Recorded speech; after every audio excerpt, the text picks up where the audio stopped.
20 years ago. Who was the president? Good job. George Bush. Do it again. I was the first one. So nice. Korea is the host country later.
Yeah, no, it's great. It's good like this. Yeah. That's all right. Well, at one point, they got rid of this one and they just had yours. I said to Sean, I'm like, where's mine?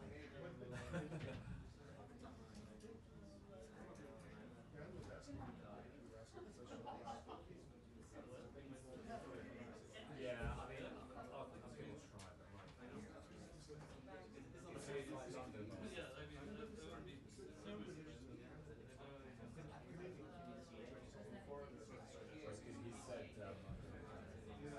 said, true north is Canada facing critical moments.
So yeah, this is, sure, sure.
Oh, I understand. I understand. Please, please, yeah. Thank you so much. Yeah, that's your,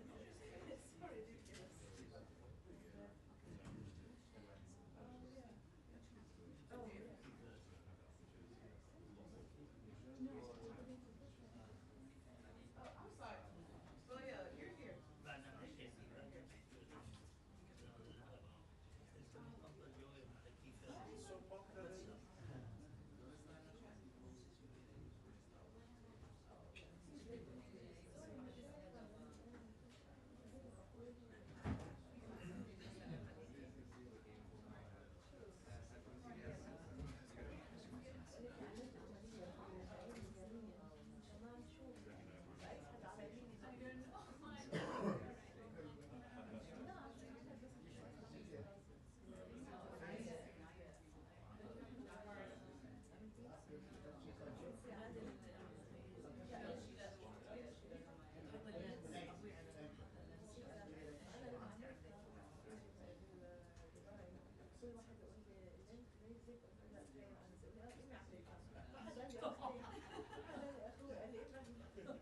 لأنه التكنولوجيا مش جديدة بس غريبة إنه التكنولوجيا مش جديدة بس ما بتضيعش.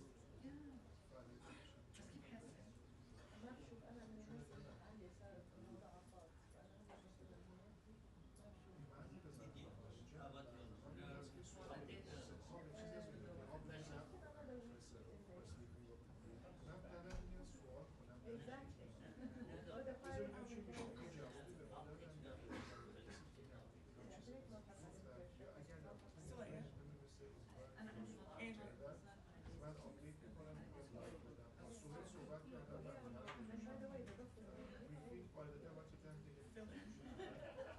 If people want to move forward, they can. Yeah, if you want to move forward, you can. Yeah, they can move forward.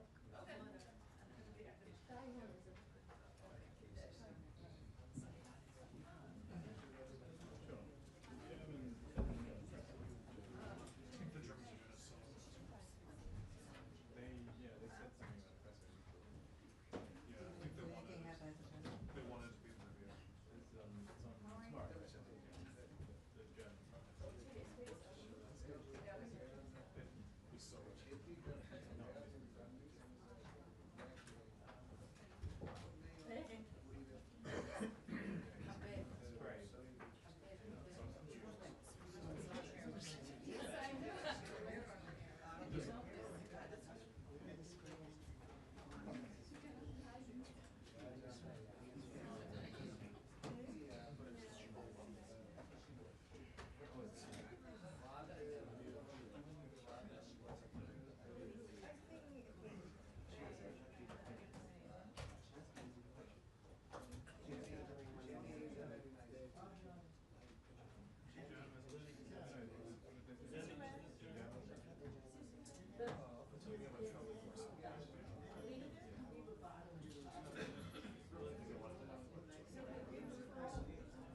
very much. Thank you very much. Hi, everybody. Some musical chairs. What was going on in here? I was thinking, my gosh. All right, though this is good. Thank you all for being here. I appreciate it. I think it's beautiful outside. Who was outside recently? Yes. It was raining. The flowers think it's a beautiful day. All right, you guys. Yes, thank you very much. Yes, a couple of announcements here as we begin. Today, the State Department issued a security alert warning Americans against travel to Venezuela and bordering areas for any reason. Americans who travel to Venezuela or nearby border regions risk being wrongfully detained in prison for months or even years. I cannot emphasize enough the gravity of this warning. More U.S. nationals are currently wrongfully detained in Venezuela than in any other country. President Trump has obtained freedom for several Americans wrongfully detained in Venezuela since taking office, most recently last week, and we continue to do everything we can to secure the freedom of the remaining Americans wrongfully detained in Venezuela. We need to ensure that no additional Americans are falling into this trap. Our simple message for Americans: do not travel to Venezuela. The Secretary's highest priority is the safety and security of the American people. And thank you, everyone, especially everyone listening at home, for heeding this warning. Now, turning to Syria. There have been several major steps over the weekend to enact President Trump's vision of a prosperous Middle East and a stable Syria at peace with itself and its neighbors. U.S. Ambassador to Turkey Thomas Barak assumed the role of U.S. Special Envoy to Syria, and he met with Syrian President Ahmad al-Sharaa and Foreign Minister Assad al-Shabani in Istanbul. We also have taken significant steps to lift sanctions against Syria. On Friday, Secretary Rubio waived Caesar Act sanctions for 180 days, and the U.S. Treasury Department announced General License 25 and other relief measures. We are engaging with regional and global partners to open investment in Syria. The cessation of sanctions against Syria will advance our primary objective, the enduring defeat of ISIS, by giving the people of Syria a chance for a better future. The United States will remain focused on the mission to defeat ISIS and eliminating terrorists who threaten Americans. And that is our announcement. Some very good news, obviously. Many of us, we've all been talking about this from the beginning of my being at this podium. So it's a pleasure to give you some more specifics. And of course, with Special Envoy Barak, I think we're in very, very good hands. Let's start, surprisingly, with Matt Lee.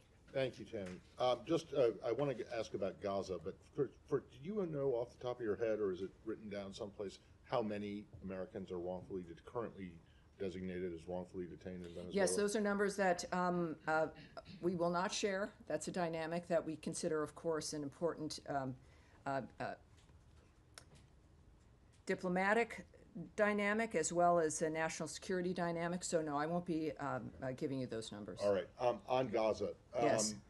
What is the situation there, as you understand it, with the GHF and their first shipment or shipments? Yes. Well, last week we knew there were some numbers. We weren't able to give everybody some specific numbers, but I have some additional numbers for you as well. We have great news to report out of Gaza. I like being able to be asked about it, and we can talk about the numbers that are going in.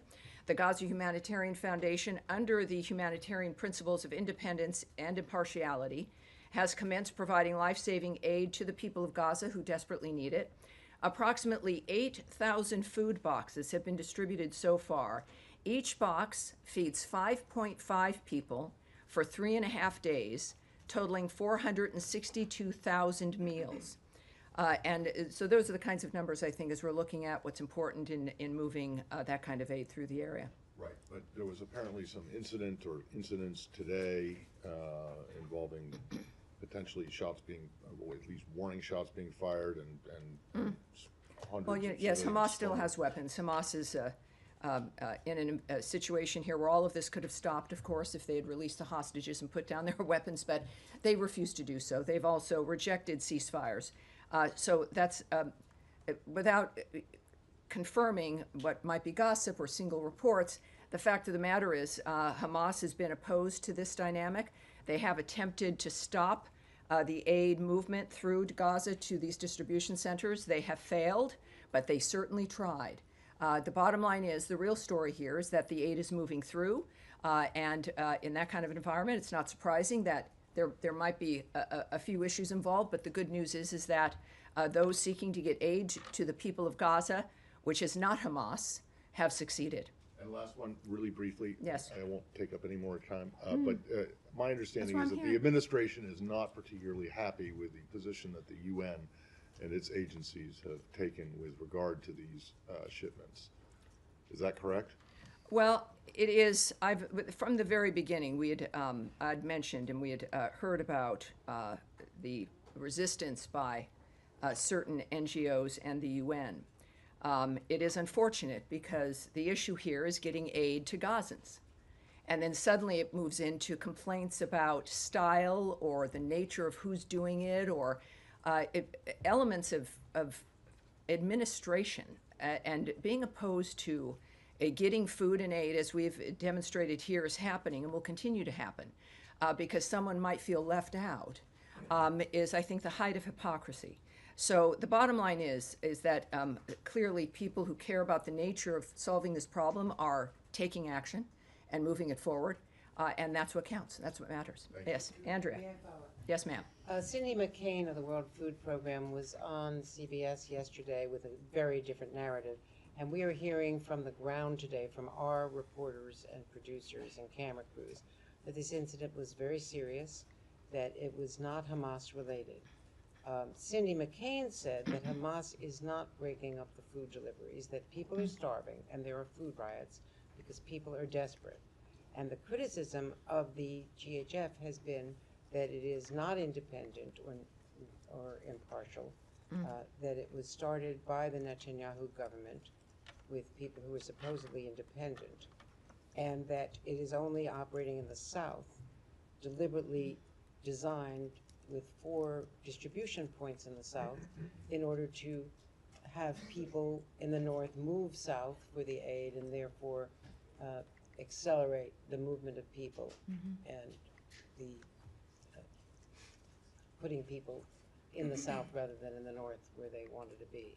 So there are a lot of controversies about this from the ground, yes. from all of our reporting. McCain said that no one had approached the World Food Program, which is still delivering food into Gaza, that people have been desperate. No one had, she had met with, as you know, the secretary. She said she welcomed that, was grateful for it, that the Rubio and McCain families have been friends for decades, but that they had a frank conversation about what's happening between Israel and the food deliveries, and that no one had even told them about this foundation or given them.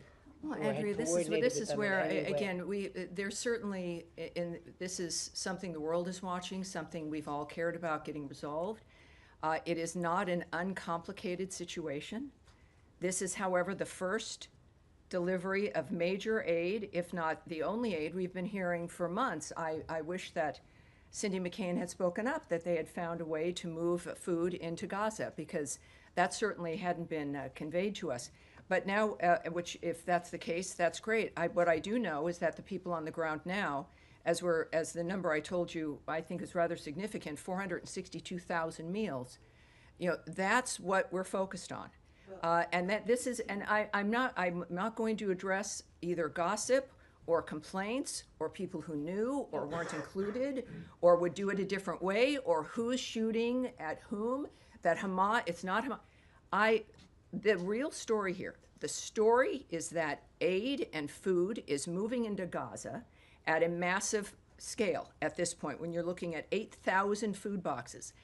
Was this going to be like going to the mall or through a drive-through? No, it wasn't. This is a complicated environment, and the story is the fact that it's working. I find it difficult that there are people who would go on television shows to complain about a process that is working and moving food into the area. Tammy, Will one it one improve follow-up, over please. time? Would anything that we do improve over time?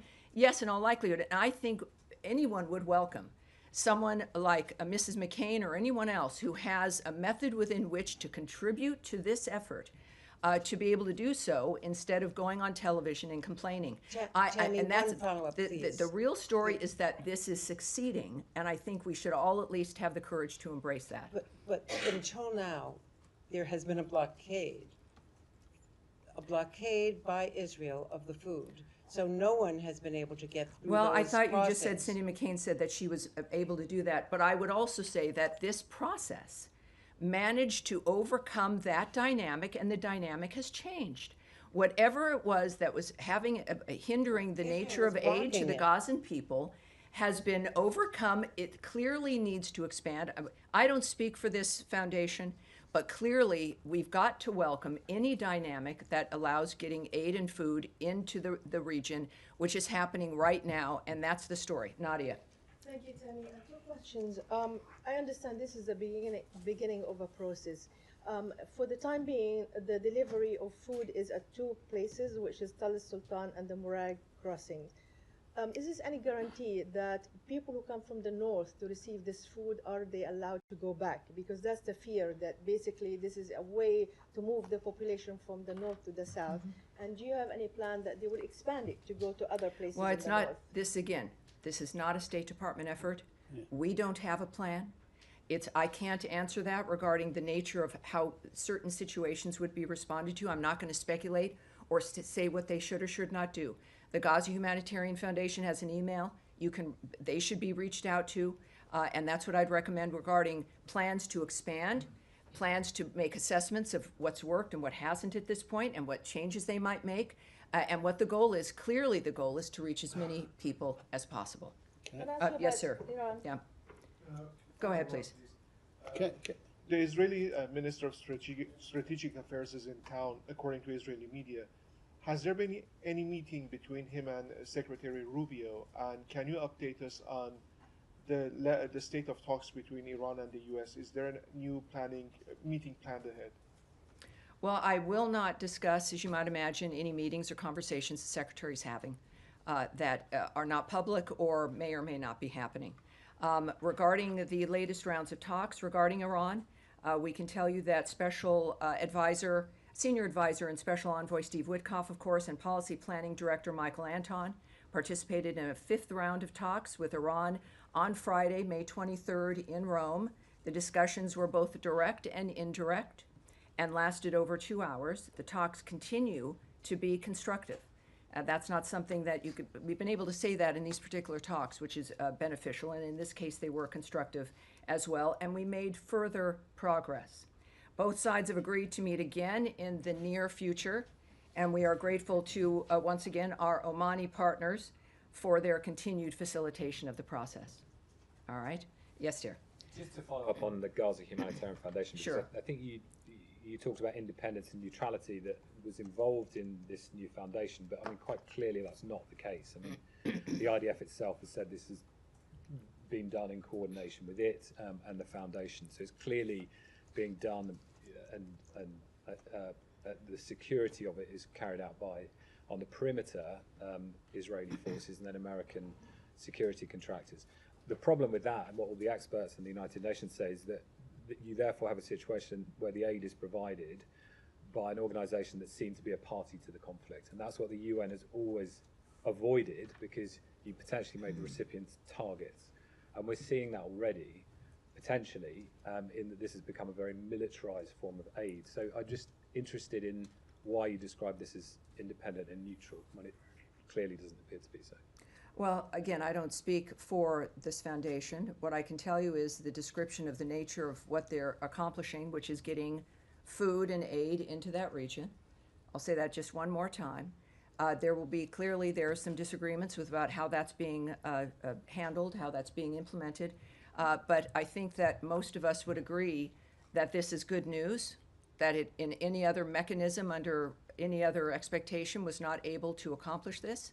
So it's just that there was another mechanism that was able to accomplish this and more. Which well, you was know, the when United we Nations, have, you're right, we did have a really good mechanism. It was called a ceasefire, which Hamas broke.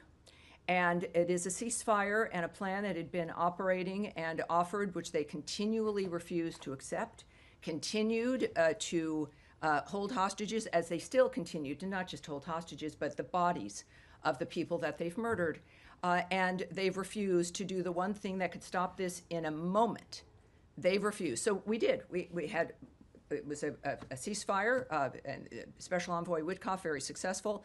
And Hamas decided, well, that was just too much of that. So the real story here is that there's food aid going in. There will be people, of course, who will look at some of the details and not like it.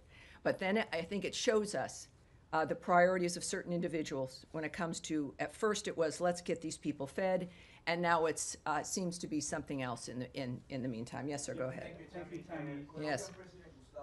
Wait, no, sir. Oh, I'm sorry. I don't know who's speaking, but go ahead. Thank you, Tammy. Last week I asked you a question about the deals signed between the Kurdistan region government and two U.S. firms. You know what? We need to turn his microphone up, and you've got to keep your head up. I'll repeat the question. Keep your head up. Last week I asked you a question about the recent deals signed between the Kurdistan region government and two U.S. firms, the nature deals. And you encouraged Baghdad to work with Erbil to resolve the issues. But this week, the Iraqi oil ministry has filed lawsuits against the two deals with the American firms. So any reaction to that, and how this impacts the U.S. firms' incentive to invest in the region? And I have another question regarding Yes. Last week we discussed some of the difficulties here, but as I said last week, worth repeating today with this new news, is that the United States supports economic deals that benefit all Iraqis, including the two announced last week. We encourage Baghdad and Erbil to work together to expand domestic gas production as soon as possible. These types of economic partnerships will benefit both the American and Iraqi peoples and help Iraq move toward energy independence. U.S. oil companies have invested billions of dollars in the Iraqi Kurdistan region's oil sector. We hope to see additional investment from U.S. oil companies throughout Iraq. We know, of course, last week, Secretary of State Marco Rubio met with Iraqi Kurdistan Regional Government Prime Minister Mansour Barzani in Washington, also on Friday, May 23rd, a busy day here. Secretary Rubio and Prime Minister Barzani discussed opportunities to further increase trade and investment between the United States and the Iraqi Kurdistan region. The Secretary commended the Prime Minister for finalizing deals with U.S. companies to expand natural gas production in the IKR, which will help Iraq move toward energy independence. The Secretary and Prime Minister discussed their mutual interests in protecting the rights of religious and ethnic minorities in Iraq and Syria. The Secretary also reaffirmed U.S. support for a strong and resilient IKR as a foundational pillar of the relationship between that the United States enjoys with Iraq. We also believe that U.S. and Iraqi interests are best served by having a strong, resilient Iraqi Kurdistan region within a sovereign and prosperous federal Iraq, and we continue to support U.S. companies doing business in all of Iraq, including trade and investment between the United States and the IKR. As far as the nature of the lawsuits, it's, again, obviously we are looking forward to continuing these kinds of deals. We expect these kinds of deals to flourish and expect and would hope that they would be facilitated. But it's, again, we've got to underscore the importance of an independent and energy independent region, and this is one way that we're going to be able to do it. And another question on Iraq. Sure. Yeah, in separate issue. Do you confirm if there's any U.S. involvement in any negotiations with Iraq to release Elizabeth Tsurkov, an Israeli-Russian academy kidnapped nearly 2 years ago in Baghdad? Has the Israeli government requested assistance from the U.S. government in this regard? I do have something I can tell you on this. There is some reports regarding an exchange discussed. Those reports are categorically false, although we remain committed to existing discussions regarding her, and we have and will continue to underscore with the Iraqi government the urgency of securing her release. That is Elizabeth Tsurkov's release. All right. Yes. Two questions. Today in Turkey, Foreign Minister Lavrov suggested there was some sort of prisoner exchange deal between Presidents Putin and Trump. Is there any light you can shed onto that? No, there's nothing. I have nothing to report to you about that. Separately, not at all. There's reporting that the administration may require all foreign students to undergo social media vetting and that embassies and consulates are pausing interviews for new student visas, according to a cable from Secretary Rubio. Is that accurate, and do you have any other information? Well, if you're discussing that, that's something that has not been discussed publicly. It would have to be leaked material if it exists. What I can remind everyone of, which we've discussed for months here, is that we use every tool in our tool chest to vet anyone coming in who wants to come into this country, and in order to do so, it has to apply for a visa to gain access to our nation. So every sovereign country has a right to know who's trying to come in, why they want to come in, who they are, what they've been doing, and at least hopefully within that framework, determine what they will be doing while they're here. So that's nothing new, and we will continue to use every tool we can to assess who it is that's coming here, whether they are students or otherwise. All right. Yes, go ahead. Can I switch to Russia, Tammy? After the Istanbul talks, Secretary Rubio said he didn't believe they were a waste of time because the Russians were going to be putting forward this proposal for potential ceasefire and end to the war. The Russians still have not given the U.S. that proposal, so do you still believe that this wasn't a waste of time? And when is the U.S. going to actually levy these sanctions that have been warned about and perhaps walk away from negotiations? Well, you've seen, I'm sure, President Trump's tweets. Yes. He is the one who recently spoke directly to President Putin and is the one whose vision of diplomacy, of getting these wars to stop across the globe, but certainly that one can be arranged. He's been very optimistic, he has. And as we've seen over the last few days, including this morning, the president has been very blunt about his opinion about President Putin.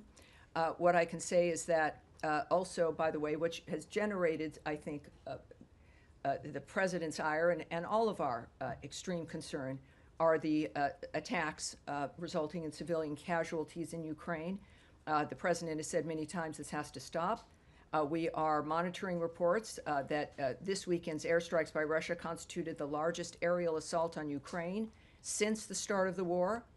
Obviously, our thoughts, prayers, and awareness sits with the victims and their families. We are calling for restraint and urge all parties to avoid further escalation. We continue to support direct talks between Russia and Ukraine. The president supports any mechanism that leads to a just, durable, and lasting peace. Any mechanism. There is no military solution to the Russia-Ukraine conflict, and a diplomatic solution is necessary. I will, for those who did not see the president's statement indicating the extremity of his concern from last night, just as the top, I've always had a very good relationship with Vladimir Putin of Russia, but something has happened to him. He is needlessly killing a lot of people, and I'm not just talking about soldiers. Missiles and drones are being shot into cities in Ukraine for no reason whatsoever. And that goes on, and that's from his Truth Social account. And this morning, he noted, what Vladimir Putin does not realize is that if it weren't for me, lots of really, really bad things would have already happened in Russia, and I mean really bad. He's playing with fire. Sorry, Yes. one quick follow-up, Tammy.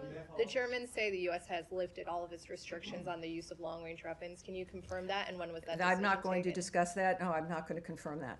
Yes. Thanks, Tammy. On that memorandum for peace that Russia's supposed to be coming up with, was there a timeline ever set for when Russia needed to hand that over? Do you see this as a delayed tactic, stalling direct talks? Well, I can't speak to what if there was what the agreement would have been if there was a timeline. I can't share that information.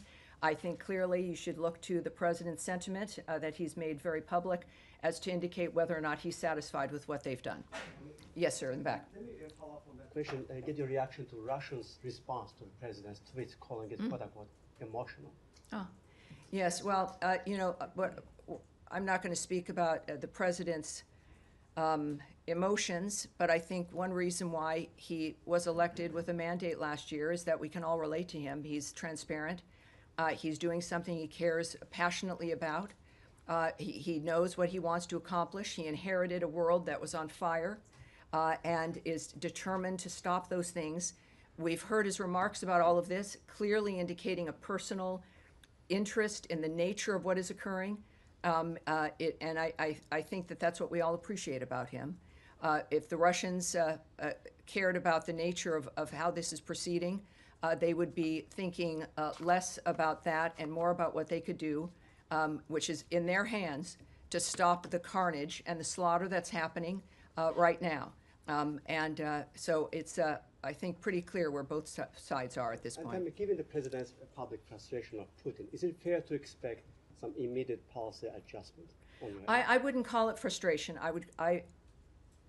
It is a statement of the man who has led the effort for peace in so many different regions, making it clear and being completely transparent about his opinion about what's transpired. And I think that is something Russia should take seriously. Americans certainly do. And there are, as I mentioned last week, that there are many different things that the president has at his disposal to make sure that our position is felt and that can be used to make an impact to stop this carnage. Yeah, yes, sir. King Charles has been speaking to the Canadian Parliament in the last few hours, saying that Canada faces another critical moment and is determined to protect democracy, self-determination, freedom. The true North is indeed strong and free, and that's being seen by many as a clear endorsement of Canada's sovereignty, a rejection of the idea of it being the 51st state. Do you endorse his sentiments? I'm a fan of Prince Charles, King Charles, and of Prince William and Princess Kate. I think they're a great family. That's it. Yes, John, go ahead. If you mind, let me go back to the student visa issue. Leaving aside the issue of the cable, the Secretary himself has said that the vast majority of students in the country, foreign students, have done nothing wrong. They shouldn't be worried about their visas. They're welcome to study at American universities. People going to universities this fall, foreign students, should they be concerned that their visas won't be processed in time? Do you think that is the State Department confident that people can still attend autumn semesters? Well, this is every dynamic, and again, we don't speak about individual visa cases. We don't speak about the nature of the choices made about individuals. We do know, though, that we take very seriously the process of vetting who it is that comes into the country, and we're going to continue to do that. We're going to continue to vet, and we continue to have an interest. And again, whether they be student or if you're a tourist who needs a visa or whoever you are, we're going to be looking at you. I think why that it seems to be such a controversial thing that's going on, but it shouldn't be. And every nation should take seriously and does who's coming in. So if you're going to be applying for a visa, follow the normal process, the normal steps, expect to be looked at, and we go on from there. And processing delays, do you expect students applying now to Again, I can't speak to their individual experiences, but of course, it seems like the nature of the reaction to this is that, but I can't, we've always vetted people trying to come in. We've always looked at visas seriously. It's why we have a visa, so that you can stop and look at someone. So I can't speak about what the individual experience will be, but the fact is that everyone knows that it's a reminder, certainly, that we're taking it seriously. Yes, go ahead, certainly. And you just said it. There is a vetting process for anybody who's coming in the country, but what is different now? Is there a new criteria, a new mechanism? What's different? Well, yes, we in addition to not discussing, for privacy reasons and a whole host of other reasons, discussing individual visa processes with an individual, but we also don't talk about the methods. We're not going to lay out here with the media the nature of the steps that are taken, the methods that we use. That would seem to be a little bit counterproductive, perhaps. But it is a goal, as stated by the President and Secretary Rubio, to make sure that people who are here and understand what the law is, that they don't have any criminal intent, that they are going to be contributors to the experience here, however short or long their stay is. And so the details of which I won't reveal, but it's one that will hopefully achieve our understanding of who deserves to visit this country and who does not. And just on Gaza, if I may. Of course. There were, to say it mildly, there were some challenges today delivering the aid parcels to Gaza. Do you, if there are more challenges of this sort, or if these challenges intensify, what do you expect? Is there a plan B? Does it stop? You Does it... contact the Gaza Humanitarian Foundation. I know it can be, it's difficult in that this is something that we've all hoped for and have wanted to help see succeed. But the fact is, this is not a State Department project or effort. So we're not in a position to make that declaration and even really speculating. The people who've done this clearly want to do it. They want it to succeed. And I think addressing this with them might be very useful. Yes, Saeed. Thank you. Thank you very much. Just how can one contact the Gaza Humanitarian Foundation? This seems to be the gripe. I don't think anyone would Nations. appreciate it if I gave out an email right here from the podium. I think there's a thing called the internet, and you can type them in, and you will get an email address. There's a lot of you. I think most of your reporters. I think a number of you understand research and the typing in of the interweb tubes, which will give you that information, sir. Okay, just a quick follow-up Yes. on 2 points. Now, the gripe of the United Nations is that not knowing who this organization is and who stands behind it, who's going to finance it, and so on. They also say that there are very sparse or a couple of entry points and so on. They need more entry points. Yes, everyone has an opinion. Right.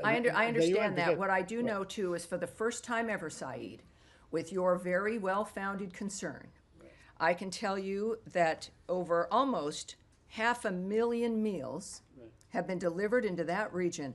I am pleased to be able to say that to you without dealing with someone or an entity or a group that isn't entirely happy because it's not absolutely perfect or because they would have done it differently. But we finally have that happening. Yes, sir, in the back, right there with I don't know, with the great hair. You've got great hair, but no, yes, sir. You're pointing. You're doing this. I don't have gray hair. No, I'm not. Yes, that's why I'm not pointing. I think you probably do. You, sir. Yes, All right. I have no hair. Well, there you Is go. it me? Okay. Just can you confirm? If No, not. I'm saying not you. The man with the A lot of gray people hair. with gray hair. Not you, sir. Speak up. I can make Take it. it from you. Sorry. That's all right. If you wait, they run right by you. Right, yes. All right. What's your name, sir? What outlet? News.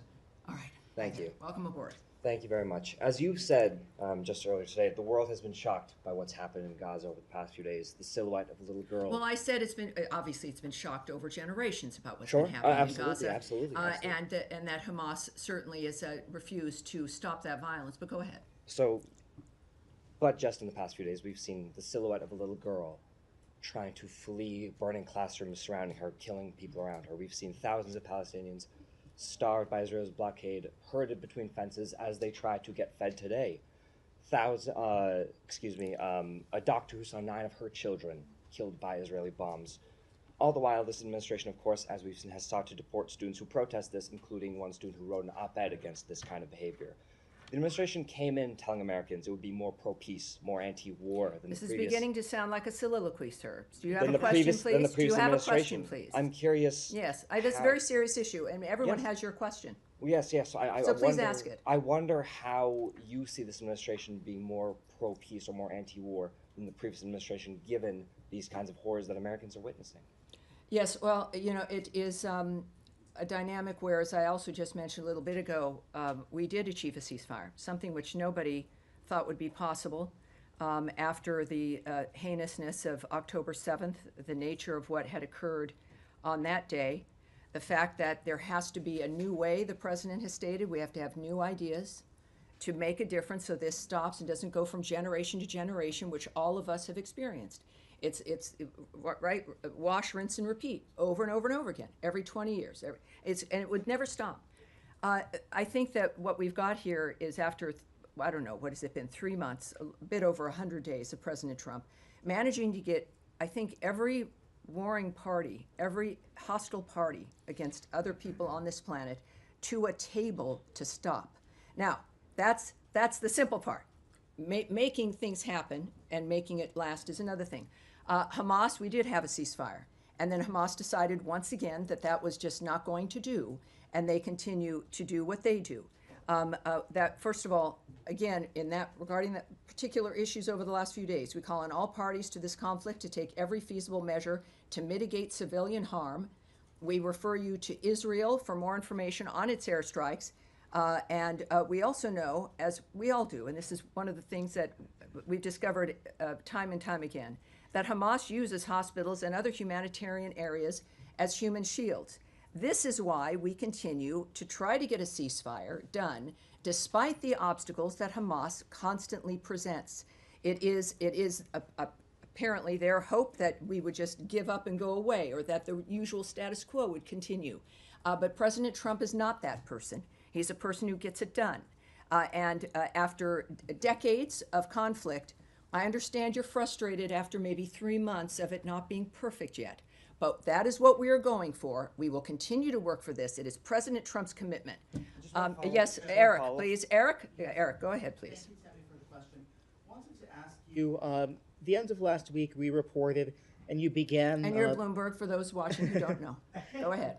You began the conversation today, or excuse me, the briefing today, with a reference to Venezuela and to the challenges faced by Americans in Venezuela, the repression of the Venezuelan regime. Correct. The license for Chevron to produce oil in Venezuela expired yesterday.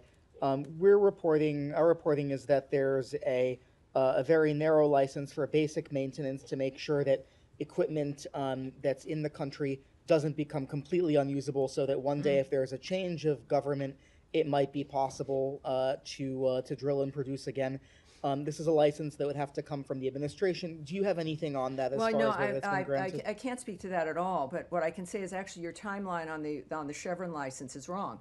It's tonight at 11:59. Gotcha. So this is the last hurrah here that will expire at 11:59 this evening. Okay. What we can say, of course, also is that, just to be very specific, beyond the warning, of course, to Americans, is that we will not allow any money to move to the Maduro regime that assists their regime. We are, of course, very conscious of the dynamic regarding, as we discussed earlier, as you noted, those who are held wrongfully in Venezuela. But we also are going to make sure that, as the Secretary made clear last week, that this license expires. That, of course, is going to be felt. And we also know that the instructions, the President's instructions to Secretary Rubio, that he took steps, of course, to terminate all Biden-era oil and gas licenses that benefited Maduro's regime and lined the pockets of his cronies. We are going to continue to deny any funding of the Maduro regime that it uses to oppress the Venezuelan people. So I hope that answers both of those questions. Yes, sir. Thank you. Specifically because tomorrow the Germany's foreign minister is going to be here and meeting with the secretary.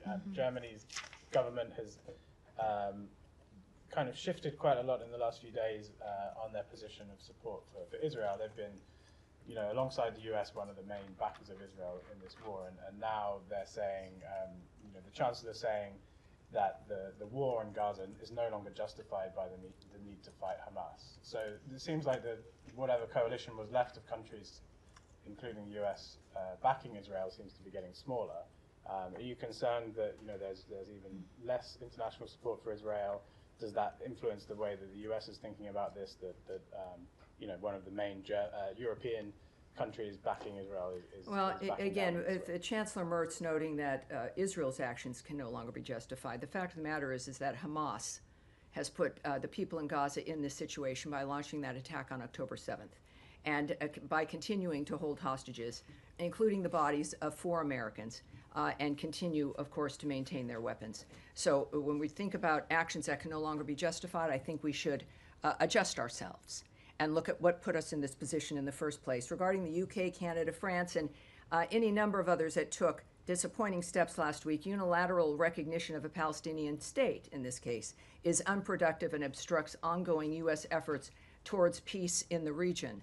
And I think that there's a clear line that has been drawn by President Trump, which again definitely disturbs the status quo, which is that there has to be peace, not just for 6 months, not because there's been a deal made for a year, that this has to be enduring. The entire framework has to change. He's not kidding.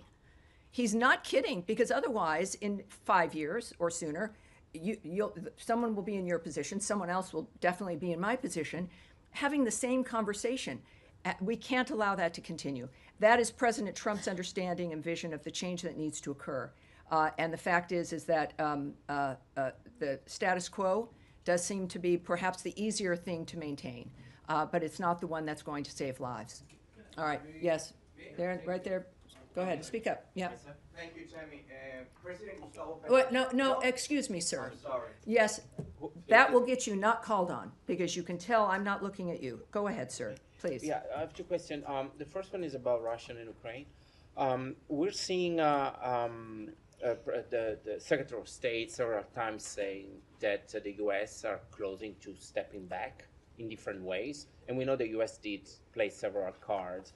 So what can we expect if this is happening? It means providing more weapons to Ukraine in order to leverage with the Russian, or just it means doing nothing? Well, President Trump and Secretary Rubio have said multiple times that this is not a war that can be solved through the military and through violence, that it has to be done diplomatically. At the same time, you've heard President Trump note that there has to be direct talks between the parties, direct talks between Russia and Ukraine. Also, President Rubio's comments now for weeks that unless there was progress, that our approach would change, not our support for ceasefire or helping to achieve it, but the issue of mediating might adjust. As of right now, of course, there's a lot that's in flux, and President Putin is getting a sense of President Trump's anger at the nature of what's transpiring. But I think that it's clear that both parties need to begin to look at this situation in a direct way with each other to make the difference at this point. Can I do a follow-up? On Gaza and Israel, is there a limit to President Trump patience, let's say, or he will? I'm sure there is. Keep letting Prime Minister Netanyahu doing what he's doing in Gaza, or President Trump at a certain point will say, "Stop, let's." Well, sit down. if you see President Trump, you could ask him directly that. I'm not going to presume. say, I know I'm not going to Secretary presume Rubio. President Trump's frame of mind about what he's willing to do or won't do. This is a man who's serious about getting a situation finished, of getting a deal done, of ending the situation which he is clearly confident it can end. My assessment of what he would do, he's him for a reason, and I'm not him. The last thing I think any of us want to do is second guess the president, certainly in this case, President Trump. He's also a human being, even though sometimes, he does more than what the average human being can do. But I feel that, as we've seen today with Putin, that there is a point that he looks at things differently. And how that manifests, just like with everything else in this administration, it will happen quickly. And that's what I've got for you today. Thank you, everyone. Thank you, and I'll see you on Thursday. Happy ending of the Chevron license day. Happy ending. All right. Thank you. Thank you. All right. That's it. Thank you.